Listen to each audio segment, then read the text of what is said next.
ସମସ୍ତଙ୍କୁ ଓଁ ସାଇରାମ। ଆଶା କରୁଛି ବାବାଙ୍କର ଆଶୀର୍ବାଦରୁ ସମସ୍ତେ ବହୁତ ଭଲ ଭାବରେ ଥିବେ। ଚାଲନ୍ତୁ ଆଜି ଶୁଣିବା ଦ୍ୱାରକା ମାଇକୁ ମାର ଆଖ୍ୟା ବାବା କାହିଁକି ଦେଇଛନ୍ତି, ଆଉ ଉଦି କିପରି ଭାବରେ ବାବା ବିତରଣ କରୁଥିଲେ, ଉଦି କିପରି ତିଆରି କରୁଥିଲେ, ଚାଲନ୍ତୁ ଶୁଣିବା। ଶିରିଡିକୁ ଆସିବା ପରେ ଶ୍ରୀ ସାଇ ବାବା ଏକ ପୁରୁଣା ଭଙ୍ଗା ମସଜିଦରେ ରହିବାକୁ ଲାଗିଲେ ଓ ସେହି ମସଜିଦକୁ ଦ୍ୱାରକାମାଇ ଆଖ୍ୟା ଦେଇଥିଲେ। ଦ୍ୱାରକାମାଇ ଅର୍ଥାତ୍ ମା। ମା ଯେପରି ତାର ସନ୍ତାନକୁ ଭଲ ଶିକ୍ଷା ଦେଇ ଯତ୍ନ ସହକାରେ ପାଳନ କରେ, ସାଇ ସେହିପରି ତାଙ୍କର ଭକ୍ତମାନଙ୍କୁ ସ୍ନେହ ସହକାରେ ଶିକ୍ଷା ଦେଇ ଠିକ୍ ମାର୍ଗ ଦର୍ଶାଉଥିଲେ ଓ ଯିଏ ତାଙ୍କର ନିକଟରେ ନିଜକୁ ସମର୍ପଣ କରି ଦେଉଥିଲା, ତାକୁ ସେ ସବୁ ବିପଦରୁ ରକ୍ଷା କରୁଥିଲେ। ତାଙ୍କ ପାଖରେ ପିନ୍ଧିଥିବା କଫନି, ମସ୍ତକରେ ବାନ୍ଧିଥିବା କପଡ଼ା, ଏକ ଟିଣ ଡବା, ଏକ ଝୋଲି, ସଟକା ଓ ଚିଲମ ବ୍ୟତୀତ ଆଉ କିଛି ନଥିଲା। ସାଇ ମୁସଲମାନଙ୍କ ପରି କପଡ଼ା ପିନ୍ଧୁଥିଲେ, କିନ୍ତୁ ହିନ୍ଦୁମାନଙ୍କ ପରି ତୁଳସୀ ବୃକ୍ଷ ରୋପଣ କରୁଥିଲେ। ସର୍ବଦା ଦୀପ ଜାଳୁଥିଲେ, ଘଣ୍ଟ ବଜାଉଥିଲେ, ଶଙ୍ଖ ମଧ୍ୟ ଫୁଙ୍କୁଥିଲେ।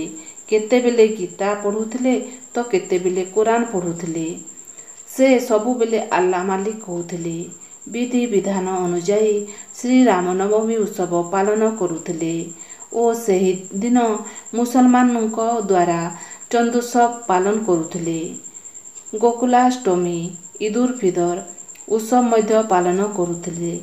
କେବେ କେବେ ସେ ଟାକିଆ ଯାଇ ପାଦରେ ଘୁଙ୍ଗୁର ବାନ୍ଧି ତନ୍ମୟର ସହିତ ନୃତ୍ୟ କରି ଭାବ ବିଭୋର ହୋଇ ଗୀତ ମଧ୍ୟ ଗାଉଥିଲେ। ଦିନ ସାରା ତାଙ୍କ ପାଖରେ ଭକ୍ତମାନଙ୍କର ଭିଡ଼ ଲାଗି ରହୁଥିଲା। ସାଇଙ୍କ ଦର୍ଶନରେ ବହୁତ ଲୋକ ଉପକୃତ ହେଉଥିଲେ। ରୋଗ ବେମାରୀ ମଧ୍ୟ ଦୂର ହୋଇଯାଉଥିଲା ଓ ମନସ୍କାମନା ମଧ୍ୟ ପୂର୍ଣ୍ଣ ହେଉଥିଲା। ତାଙ୍କ ଆଶୀର୍ବାଦରୁ ଭକ୍ତଙ୍କର ଆଚରଣରେ ବହୁତ ପରିବର୍ତ୍ତନ ଆସୁଥିଲା। ବାବା ସବୁବେଳେ ଧୂନି ସମ୍ମୁଖରେ ବସୁଥିଲେ ଓ ଧୂନିରେ ଆହୁତି ପ୍ରଦାନ କରୁଥିଲେ। ଏହି ଧୂନିରୁ ବାହାରୁଥିବା ପାଉଁଶକୁ ଭକ୍ତମାନଙ୍କ ମଧ୍ୟରେ ବିତରଣ କରୁଥିଲେ। ସେହି ପାଉଁଶକୁ ଉଦି କୁହାଯାଉଥିଲା ଓ ଏହା ସବୁ ରୋଗ ନିବାରଣର ଏକ ଅବ୍ୟର୍ଥ ଔଷଧ ଥିଲା। ଆଜି ମଧ୍ୟ ଯେଉଁମାନେ ସମ୍ପୂର୍ଣ୍ଣ ବିଶ୍ୱାସର ସହିତ ବାବାଙ୍କୁ ସ୍ମରଣ କରି ଉଦି ଗ୍ରହଣ କରୁଛନ୍ତି, ତାଙ୍କର ବହୁତ ଅସାଧ୍ୟ ରୋଗ ସବୁ ଭଲ ହୋଇଯାଉଛି। ବାବା କହୁଥିଲେ, ମୋ ଭକ୍ତମାନଙ୍କ ଘରେ କୌଣସି ଜିନିଷର ଅଭାବ ରହିବ ନାହିଁ। ଯିଏ ଶ୍ରଦ୍ଧା ଓ ଭକ୍ତିର ସହିତ ମୋତେ ଡାକିବ, ମୁଁ ତାର ସମ୍ପୂର୍ଣ୍ଣ ଭାର ଗ୍ରହଣ କରିନେବି। ବାବାଙ୍କର ବଚନ ଓ ଉପଦେଶାବଳୀ ଅମୃତ ମଧୁର ଥିଲା। ସେ ଧନୀ ଓ ଗରିବ ଦୁହିଁଙ୍କୁ ସମାନ ରୂପେ ଆଦର କରୁଥିଲେ, କିନ୍ତୁ ନିଜେ କେବେହେଲେ କାହାଠାରୁ ଆଦର ସମ୍ମାନ ଆଶା କରୁନଥିଲେ। ସେ ଶିରିଡିକୁ ଛାଡ଼ି କେବେ କୁଆଡ଼େ ଯାଉନଥିଲେ। ତଥାପି ଏହି ବିଶାଳ ବିଶ୍ୱର ଯେଉଁଠାରେ ମଧ୍ୟ ଯେଉଁ ଘଟଣା ଘଟିଲେ, ତାହା ତାଙ୍କୁ ଜଣା ପଡ଼ିଯାଉଥିଲା। ସେ ଭକ୍ତମାନଙ୍କର ଦୁର୍ଗୁଣ ସବୁ ଦୂର କରି ତାଙ୍କୁ ପରମାର୍ଥ ଦିଗରେ ଆଗେଇ ନେଉଥିଲେ। ଏହିପରି ତାଙ୍କର ଯଶ କୀର୍ତ୍ତି ଚାରିଆଡ଼େ ପ୍ରଚାରିତ ହୋଇଗଲା, ଯାହାଦ୍ୱାରା କି ବହୁ ଦୂର ଦୂରାନ୍ତରରୁ ଭକ୍ତମାନେ ତାଙ୍କର ଦର୍ଶନ କରିବାକୁ ଆସିବାକୁ ଲାଗିଲେ। ସାଇଙ୍କର ଦର୍ଶନ ମାତ୍ରକେ ସମସ୍ତଙ୍କୁ ସୁଖ ଶାନ୍ତି ମିଳୁଥିଲା। ସାଇ ଶିରିଡିର ଦୋକାନୀମାନଙ୍କୁ ମାଗିକରି ତେଲ ଆଣୁଥିଲେ ଓ ମସଜିଦରେ ଦୀପ ଜଳାଉଥିଲେ। ଏହି ଦୀପ ରାତିସାରା ଜଳୁଥିଲା। ଥରେ ସବୁ ଦୋକାନୀମାନେ ମିଶି ବାବାଙ୍କୁ ତେଲ ଦେବାପାଇଁ ମନା କରିଥିଲେ।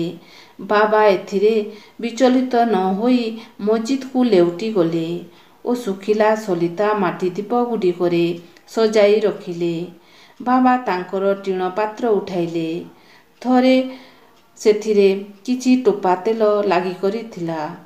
ସେ ସେଥିରେ କିଛି ପାଣି ଢାଳି ଦେଇ ସେହି ପାଣିକୁ ପିଇଦେଲେ ଓ ପୁଣି ସେହି ପାଣିକୁ ଉଦ୍ଗାର କରି ବାହାର କରି ସେହି ପାଣିରେ ଦୀପ ଜାଳିଲେ। ଅଗ୍ନି ସଂଯୋଗ ହେବା ମାତ୍ରକେ ଦୀପ ସବୁ ଉଜ୍ଜ୍ୱଳ ଭାବରେ ଜଳିବାକୁ ଲାଗିଲା।